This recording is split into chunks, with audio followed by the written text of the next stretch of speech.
Welcome friends, welcome to my channel PhD Life. Today we have with us Mr. Jim Sterne.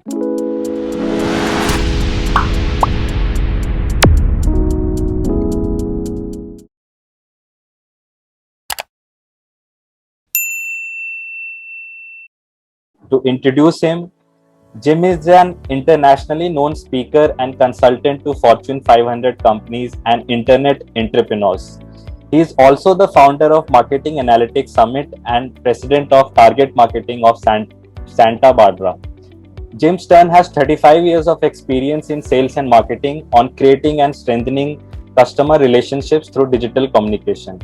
He has been consulting for some of the world's largest companies and lectured at MIT, Stanford, USC, Harvard, and Oxford.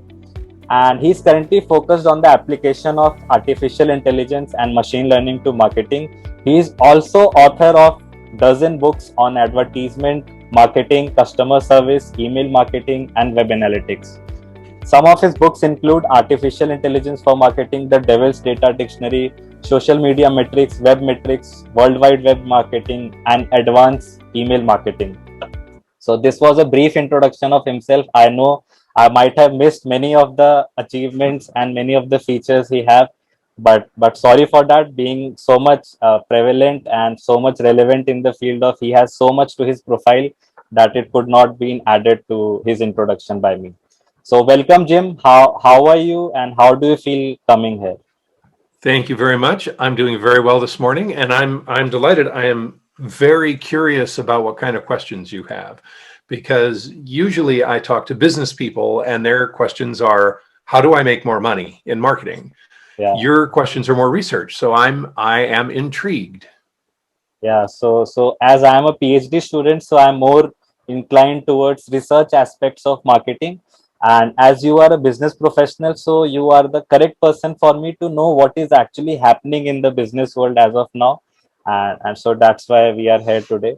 So thank you for joining us. And so let's get started with our Q&A session. So my first question is, while I was researching for you for your profile, it seems that you are a visionary in the field of marketing. You are always 5 to 10 years ahead on your approach. Because if you talk about computers for marketing, then it was in 1980s, then 1990s marketing on the internet. In 2010s only you talked about AI for marketing. So especially for developing countries like India, it's a way ahead of time what you talk about. So Hmm. how do you do this? How do you like vision the field of marketing? What's your thinking upon going on it? It's paying attention to what happens in the news and to see what the hot topics are, and then it just depends on whether or not it clicks. Does it make sense? So I guess I started with a innate sense of branding.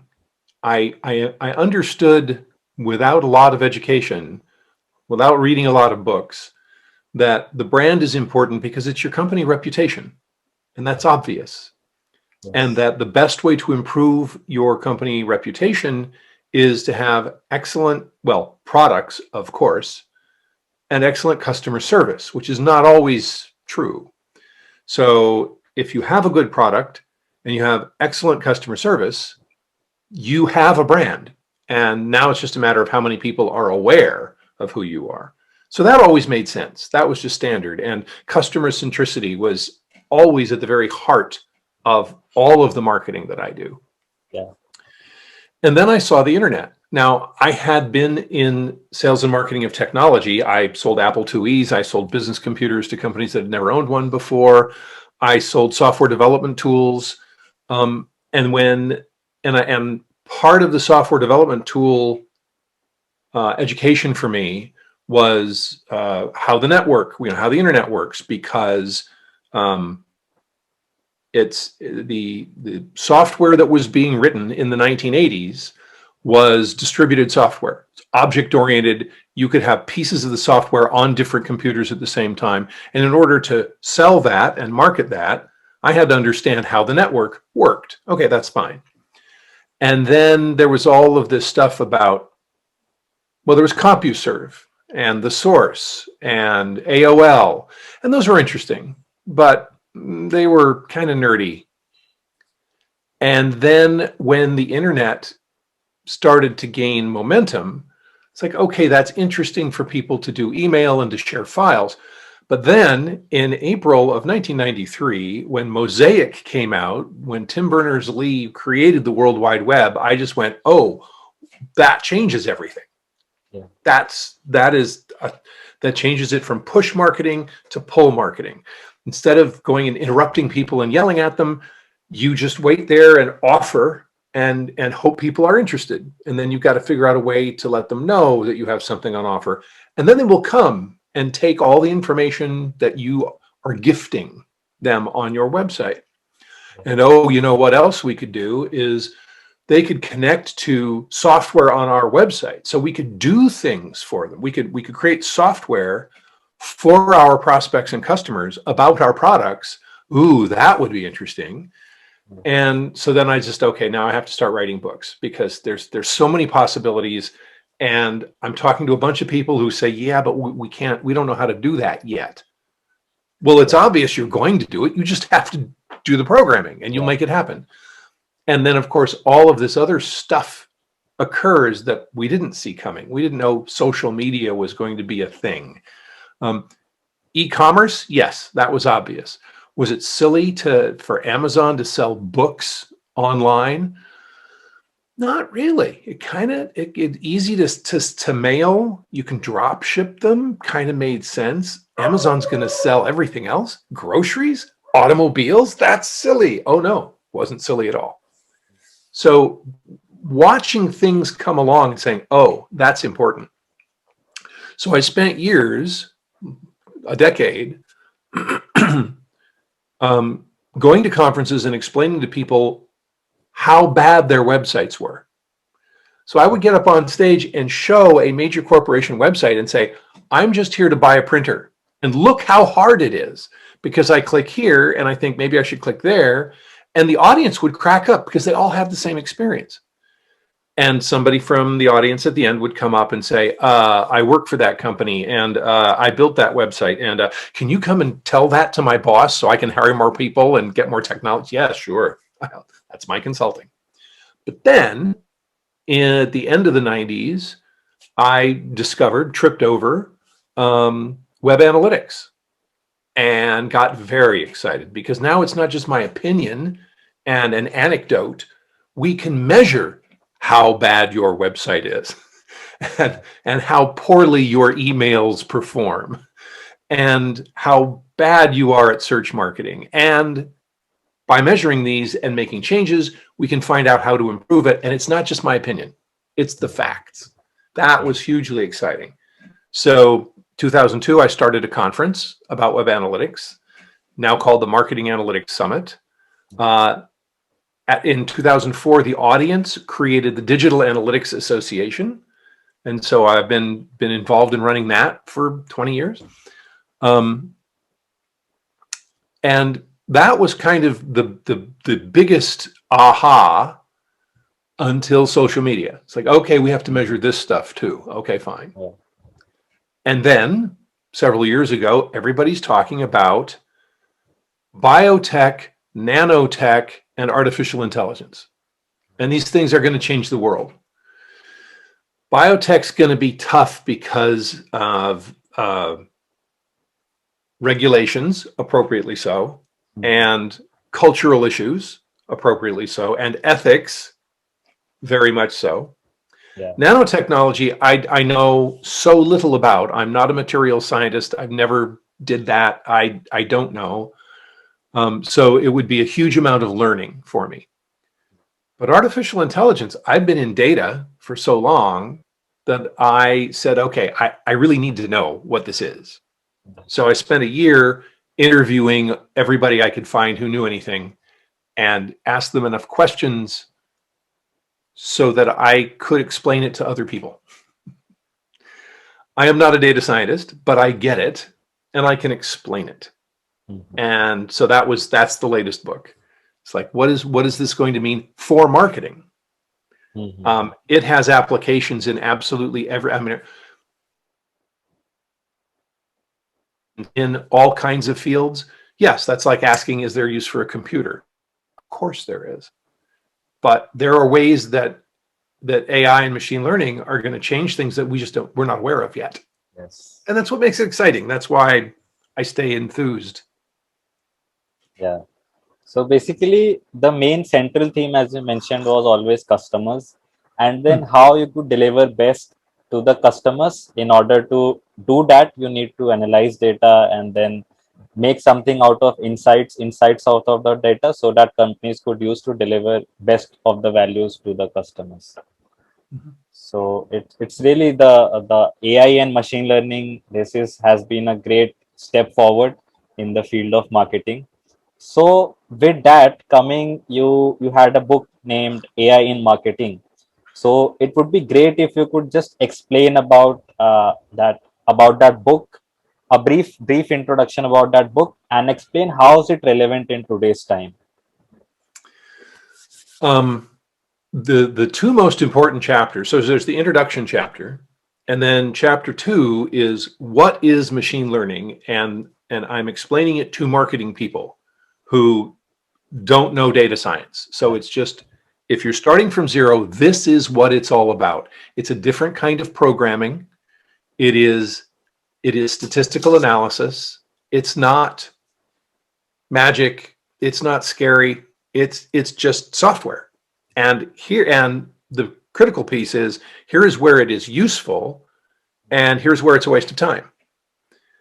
The next chapter, the third chapter, however, is the audience is data scientists, and I explain marketing to them. Okay. This is our goal in marketing. This is what data we have available. These are the problems we're trying to solve, and we need you to write the algorithms to make this stuff happen. Now, the marketing person and the data scientist can have a conversation and understand each other. Yeah. And the rest of the book is just going through building awareness, persuasion, conversion, retention, marketing, and where data might be useful and machine learning might be useful to make marketing happen. So is it like, if a person who doesn't have any exposure in data analytics, in statistics, in AI and machine learning, so will that person be able to understand the content of that book? Absolutely, that was absolutely the intention. And I talked to some people who, there's one guy who had has been in online marketing for decades, is studied artificial intelligence at graduate level 30 years ago, and is applying it. And I probably talked to him for 4 hours, and I probably understood about 25%. But I asked enough questions, and it's like, okay, I get it, and now I can explain it. But the rest, I would have to go get an advanced degree in statistics to. Yeah, that's not my audience. My audience is somebody who's just a marketing person who says, well, I have direct mail, I have advertising, I have database marketing, I have customer relationship management systems. Where does machine learning fit in? And okay, yeah, I can help you. Yeah, that's great. So one question comes to my mind very often, that this marketing field has seen a lot of transition if we talk about past 30 years. So how has marketing as a field evolved over the past 20-30 years, and how do you see the shift from traditional marketing techniques to the modern marketing techniques? And don't you feel that it has shifted, the marketing as a field has shifted uh, from core marketing to more of like data analytics and only like technological field? It is more like, now we are not doing marketing techniques, but we are doing it in a computer science, data analytics, that kind of a, it is more relevant to that kind of a field. There's a lot to unpack there. Oh, So nothing is happening in a vacuum. Everything happens on top of each other. So let's just pick 3 areas to start with. Computers and data are becoming more and more valuable. mhm. marketing as a practice has not changed at all. You still need to raise awareness, persuade, uh, convert, and then retain, build loyalty. That is never changing. That is absolutely foundational. Then comes social media, Yes. and that changes how a company presents itself. So if we go back before the internet, it was just me throwing information out into the world. I would put ads in magazines, on television. I would do direct mail. I would put up billboards. I would try to put something in your mailbox. Buy my stuff. And if I was really good at marketing, classic marketing, I could get your attention in and hook your emotions and make you curious and interested, and you would talk about me with your friends, and I could grow a brand. It would take me a long time, but I could do it. Yeah. Computers come along and it helps me understand a little bit better about what message to send to what person, because I can do this great testing. Now, testing started out in the 1950s with doing direct mail. I have 100,000 names and I send 10,000 people A and 10,000 people B, and I see which one works better. And then 80,000 get whichever one won. Done. Great. Yeah. But now I can have 10 different versions and send it to micro segments. So that's a little different. But when and the same is still true on the internet. I mean, it's faster and it's a broader reach, but I'm just doing basic A/B testing. But then comes this social media thing. And that changes everything, because it is not just how I represent myself, but how I actually act, because people talk about me not just to their neighbor or their friend, but to all of Facebook and all of Twitter. And if I don't handle it well, it becomes newsworthy. And then I'm backpedaling and trying to protect my brand, and it's trouble. So I believe that customer centricity has become even more important. Even though it was central, now it's primary.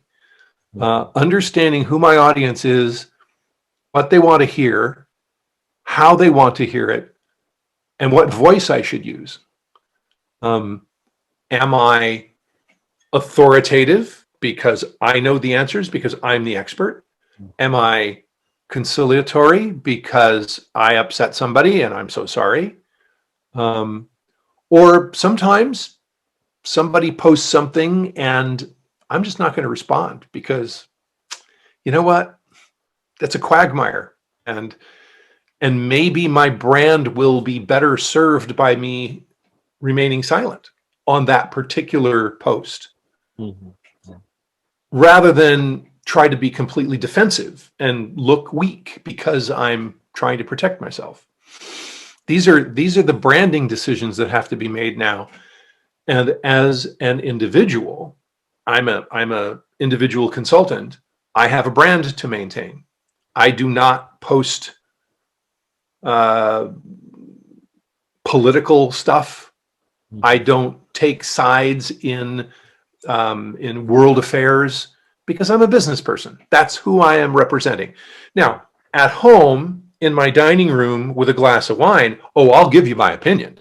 But as a business person, that's not my place. Now take that and multiply it by 100,000 people who work at your company. And you've got layers and layers of CEO and VPs and directors and managers, and then there's the person who's actually typing up what the tweet should say. How long is it going to take to get approval on that tweet from everybody? It's got to be brand correct. It's got to get approved by legal. The human resources people need to look at it, and it's 3 weeks later, and I still haven't responded. This is a real hazard now. So in real life, companies are not just coming up with processes, but policy. that says, this is how we respond. Everybody is empowered to do it, but here are the rules you must follow. And your job depends on following those rules. We will be respectful. We might be cheerful. We might be funny. We might choose, like Southwest Airlines has decided that humor is a core value. Fine, but here are the limits. And so policy on top of process means that anybody in the company can respond appropriately. So those three areas, I mean, just taking those three areas, the standard marketing, technology, and social media, it makes for a very complex job. So the practice is same, the aim is same, just the platform and the ways of doing such things have been changed. So you have been dealing with many big companies, consulting big companies. So what are some of the major problems which companies often face in the field of marketing, if we see in current scenario? Some common problems, if you could mention some. Probably the most common problem is adopting new technologies. Let's go back to, well, as I said, I sold business computers to companies that had never owned one before. So how do you convince all of the people responsible for accounting that this box and this keyboard is not going to take their job? They won't get fired. It is trustworthy because they're going to put their reputation on the line to use that tool to do their job. So it takes a good deal of persuasion. And there were a number of companies that simply said, nope, I don't believe it. I know everybody else is doing it, but I don't trust it. I'm not going to buy one. It's like, okay, I'll go next door and sell it to the guy next door. That's fine. I'm, as a sales rep, the sooner you tell me no, the sooner I can move on to my next prospect. Thank you very much. And then came the internet. And in 1993, 94, I was running around saying, you've got to get a website. Like, no, I don't know what that is. That's just for nerds. That's just for the IT department. No, it's marketing. The guy in IT built a website that's representing your company worldwide, and there's no marketing person watching. You need to do something about this. Yeah. Oh, well, I don't know. Let's have a committee meeting. And in the early 90s, there were people in their 60s who had never used a computer before, much less been on the internet. So convincing them, really hard. So apply that to social media. Well, should we have a Twitter account? Should we figure out what to do? I mean, no, let's not bother with TikTok. No, we don't care about Clubhouse. It's like, well, wait, maybe you do need to care about it. We don't know yet. You would need to go learn what it is and see what best practice looks like, and then decide. Don't just out of hand, oh, no, I don't like it. I don't want it. Yeah. And then with artificial intelligence, the promise is so overhyped that the common problem is, let's hire some data scientists and turn them loose and see what they can do. Does not work. The only thing that works is, we have a problem that we want to solve, and we want to review what tools are available to solve the problem.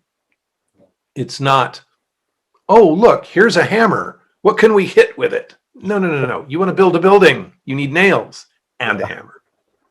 Jim, a good researcher is someone who solves problems prevalent in the society. But we see academic research and practical research are two different things in current scenario. Specifically, if I talk about marketing, most of the research question we take don't actually contribute to the real world marketing. So how do you see this, and what needs to be done to bridge this gap between academic research and practical research? I've come across, I'm sure there are many more, but I've come across two specific programs that are very impressive. One of them is out of North Carolina. The other is Peter Fader. He is at, I'm embarrassed, I should know. His university program, it takes a group of students and goes out into the business community and says, give us your data, and strict non-disclosure, very, very careful security. Give us your data and a couple of problems you're working on, and let us students work on it. And we'll just use it as a training exercise. And we'll see if we can come up with anything that is interesting for you. And they do a lot, often. He is at the Wharton School at the University of Pennsylvania. So the Wharton School is under Peter Fader is doing this great job. And I am looking up another one who is Michael Rappa, who is Institute Director and University Professor at Institute for Advanced Analytics, which is at the University, North Carolina State University. So I would encourage you to reach out to both of those and tell them I sent you, because the program they have, or at least just go read their websites. The program they have is absolutely brings statistical analytical rigor to the messy world of business. And how can we help you? Can you help us by giving us your data so that we can figure out how to help you by coming up with insights? Exactly. So this has been done by, currently, if you see, this has been done by consulting companies mainly. Consulting companies go to other companies and they say that we'll be solving your problem, give us your data, and they solve problem. But this hasn't been yet to be done by student level or college level, school level kind of a thing. So yeah, it's a problem there. So Jim, marketers often talk about now the use of data, as you also mentioned that data is very important for now. But customers often see the use of their data by companies in a negative way. Say an example to that is breach of privacy. So what are your views about this privacy concerns customer have? Moreover, if you could explain the process of how companies use this data, like from start to end, like what all is being done to the data and in what all ways the companies actually do collect the data. So you just asked me to describe the universe and give 3 examples. It is. Let's just do it as simply as possible. We start with first-party data. First-party data is, if you come to my website, I am aware of who you are. I'm aware that you came. And today, with cookies and server-side tracking, I can recognize you when you come back. Don't know who you are. I can figure out your IP address, so I kind of know where you are, unless you're using a VPN, but that's another story. So I recognize you when you come back. And I know that you put something in the shopping cart. You were out buying spoons, and you put the spoon in the shopping cart, but then you left. You abandoned. So I go to Facebook and Google and Amazon, and I say, here is the cookie that showed up on my website. And if you see this guy, show him an ad for the spoon. Okay. So now there are companies out there that are advertising networks. And of course, Facebook and Google and Amazon are the ones that come to mind. But there are companies that you've never heard of that are, if I want to run an ad, I give it to them and I say, put it out there in the world and see who responds. And find more people like the ones who are responding to buying a spoon. If one of those shows up on my website, I go, aha, that ad worked, I'll spend more money. But what's happened with the data is that somebody came to my website, the advertising network gave them a cookie, so that's a third-party data, and wherever they go out in the internet, where that network happens to be sending out advertisements, they can track that person across 1,000 websites and build a profile and says, the people who are buying spoons, they're also buying forks. How about that? And the people who are buying spoons and forks on Thursday afternoon who live in California are also shopping for automobiles. So I am going to, if I want to sell cars, I'm going to go to everywhere that is advertising or talking about forks and spoons and put up an ad for cars because there's a connection. Might not be logical, but it's statistically true. Yeah. Yeah. The problem with all of this from the customer side is I was interested in this spoon just out of curiosity, but there was no price tag. So I put it in the shopping cart to see what the price is. And I go, like, oh yeah, no, I don't want that spoon. But now it gets advertised to me for a month. I see it on every website I go to. I just totally frustrated. And that feels like an invasion of privacy. And in fact, it is. So the solution to that is consent. Do you agree that to use cookies? Well, we all say yes on those. We don't know what that means. We just like, get that banner out of my face. Yeah. But do you consent to, and now we go up levels. So I don't consent to anything. I just want to see what your products are. Okay, we can come to our website, but there's some features that you cannot unlock because technically you need a cookie, right? We need to be able to remember who you are from click to click, or you can't use these features. I don't care. I just want to look at your products. Fine. Here it is. It's like it's a brochure sitting on a street corner. You walked up, you looked at the pages, you walked away. Nobody knows who you are. That's fine. Oh, I will give you a cookie so I can use these features. I can use this calculator or this product configurator or whatever it is. And then the next level is I want your newsletter. So here's my email address. Ooh, I've just identified myself. Yeah. Now I can go to Gmail. I can go to Yahoo and create an email that says, this is coming from spam at yahoo.com. And I put that in and I'll get your newsletter. And if I like it, I'll keep it. And if I don't, I'll just filter it to junk. Yeah. The next level is, hey, answer the survey. Tell us a little bit about your interests, and we will make sure that the content on our website is better for you. Oh, okay, well, that's a good deal. Fine. Amazon says, tell us who your favorite authors are, and we will send you a notice when they write a new book, and we'll give you the option to buy it in advance at a discount. It's like, oh, yeah, sign me up. That's service. I like that. Yes, please. The next level is buy something from us. Oh, well, now we've got your name and your credit card and your address, and now we are in a relationship. But then it goes even further and further. You know, we would like to make recommendations to you. Please fill out the survey, et cetera, et cetera. So each one of these is a value exchange. And if a company comes at me and says, based on your data, we have determined that you will be interested in this product, but I don't know who they are, and I've never spoken to them, and they have determined that I might be interested based on information they collected about me from everybody else, that's an invasion of privacy. And privacy, and when is it an invasion? When does it become valuable service versus creepy is in the eye of the beholder. That's up to your customers.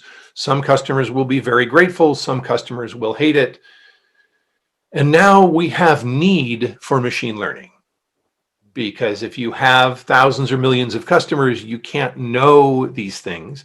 You cannot build a rules-based system that will manage it. You need an AI system that can weigh all of the factors to make sure that the creepiness factor stays down and that people think, oh, this is a good service rather than being creepy. I feel like I'm rambling now. Don't even remember the question. No, we got the crux of the question, the answer you gave. So yeah. So, but the use of data could be useful in such the examples you gave. But how the use of data could be useful in rare events like that of COVID-19 pandemic, and how do companies make the strategies during such unusual events? Because that hasn't been planned yet, and there is no data for such events previously also. So, what do companies do at that point of time? Absolutely. You shorten the period of time upon which you're of the data that you're collecting upon which you are creating predictions. Okay. So in the good old days, I would do year over year. What were sales like at Christmas last year? Oh, that's what I'm going to use to predict this year. that's all out the window. 2020 was, all data was useless in 2020. In 2021, it's not as bad, but with rules changing all the time, this city, you have to wear a mask indoors. This city is locked down. You can't travel to that country. If you do, you have to stay in lockdown for 10 days under guard. And every week it's different. Yeah. So you've got to narrow down the time slice that you're looking at to say, are people shopping in stores again? Are they shopping more online, less online? Completely different answers depending on what marketplace you're in, what products you're selling, who your audience is, geography. But if you can say, well, pretty much this week is going to be similar to last week, this month, similar to last month, but similar to last year, oh no. Still, if you have enough data, and that's where, is machine learning useful? It depends upon having enough data. Then you can make predictions on an hourly basis. Okay. That's very interesting. So one visionary question for you, as you are a visionary. So what do you see 10 years down the line in the field of marketing? What is after this AI, machine learning, augmented reality, on all those cool stuff we have now? What is yet to be seen? Like, what's the next big thing to come in the marketing field, according to you? The thing I like best about a 10-year timeline horizon is it's just science fiction. We have no idea. But I would not be surprised if 10 years from now, what we're talking about is customers owning their own data, managing their own data. And instead of my email address and my phone number and my address being typed into everybody else's CRM system and in every other app, I hold it in my own safekeeping. Okay. But I give Amazon access to it, to parts of it. And I give my phone company access to parts of it. And I give my accountant access to all of my financial information. And I give my doctor access to all of my medical information, but not vice versa. Okay. And what that means is that if I move house, then I change my address in one place, and Amazon doesn't know where I am or where I live, but they say, where would you like this shipped? And I hit, I want you to ship it to my home. They access my data set and say, home equals this address. Okay, we'll send it there. I want it sent to my father. They access my data. It's like, Jim's father lives at this address. Okay, good, fine. But they don't store that, just like they're not supposed to store credit card numbers. They have to ask every time. Okay, so that's a fairly big step, but what it allows for is that I have my data set and then I put my AI agent on top of that. And my agent is proactive. My agent says, you've been driving on those tires for 75,000 miles, and you really need to get new car. And I own 3 different companies that have good prices and can see you tomorrow afternoon at 3 o'clock. There's this one is a little bit further away. These 2 are pretty much exactly the same and have appointment. And I have made a tentative appointment at 2 o'clock. Do you have a preference of whether you go to A or B? And I'll say, oh, well, I also have to go to the grocery store, so I prefer A. Okay, I've made your appointment for you. Oh, I see that your dishwasher in your kitchen is going to fall in the next 30 days. 90% chance.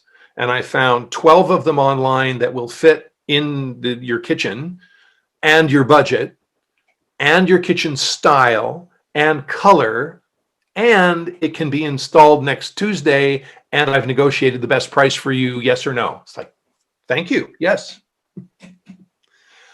Marketing people will have to build systems that can negotiate with customer systems. So my AI will put out a word to the world saying, Jim needs a dishwasher. What do you got? And all the dishwasher companies will come in and say, oh, I got this, I got this. And then they'll start negotiating. And then my AI will come back to me and say, here's what I found. Are you good with this? So, yep. Thank you. So is it similar to what Iron Man has named Jarvis? It is exactly that. Yeah, yeah. This is a very interesting concept to look forward That's to. why I say science fiction. Yeah. So the next question is a hypothetical question for you. So if you were to be a marketing researcher today, Hmm. suppose you are doing a PhD at Harvard or Stanford University, what would you be looking to spend your 4 years on? Like which marketing problem you would be solving forward to solve in your PhD thesis?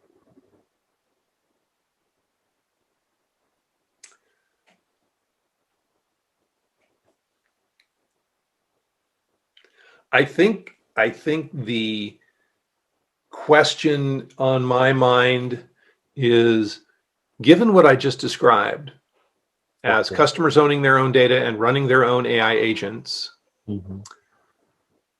what would it take for what would have to happen Mhm. for industry to invest? Now, my hypothesis would be nothing. Not possible. Industry would not look at that as being a benefit at all and would not be willing. Therefore, the hypothesis is somebody's going to come along and create something just like they created Facebook. A Mhm. couple of guys in the dorm room. Somebody came along and created blockchain out of thin air, just had a great idea and invented this thing, and now we have Bitcoin. Yeah. Somebody is going to create an AI system that and a secure storage system that will become popular among nerds and then will spread out to the rest of the world. Um, and then so the research is, okay, if that were to happen, what would it take for a small group of people, a couple of guys in a dorm room, to disrupt all of commerce? Yes. And shouldn't we be trying to build that thing? Yeah, this is a really interesting concept to look forward to. So coming to the final question of this interview. Mhm. So what would be your advice to upcoming students who look forward to do research in marketing or pursue their career in marketing? What all topics they should focus on right now so that they are in pace with what they study and what is actually out there in the real world? Um, Classic marketing. Um, it's the history of marketing is not that old. It's a couple of 100 years. It's not that Mhm. much. Um, the basic education learnings from David Ogilvy are evergreen. I mean, the stuff he did in the 40s and 50s, it is applicable. Layer on um, psychology, Mhm. because you're trying to understand human behavior. Good luck. Statistics, and not that you need to become a statistician, but you need to be able to communicate with a statistician. Mhm. And data, because it is our lifeblood. Um, it Your bright idea, your supposition, your hypothesis might be brilliant, but if you want funding, bring data. And between statistics and data, well, that actually is machine learning. So you will end up there anyway. But the thing I think that is forgotten often is the psychology part. It's you are putting something, and the marketer's job is to put something out in the world that will change behavior. It will get them to buy this toothpaste instead of that toothpaste. It'll make them vote for this candidate instead of that candidate. And that is, the art of persuasion is not scientific. So it needs to be studied. So thank you, Jim, for joining us here today. It was really an insightful session from your side, and it was great having you here. So thanks a lot. Well, thank you. There's fun questions. Really enjoyed it. And again, I really appreciate being asked to answer some questions. So thank you.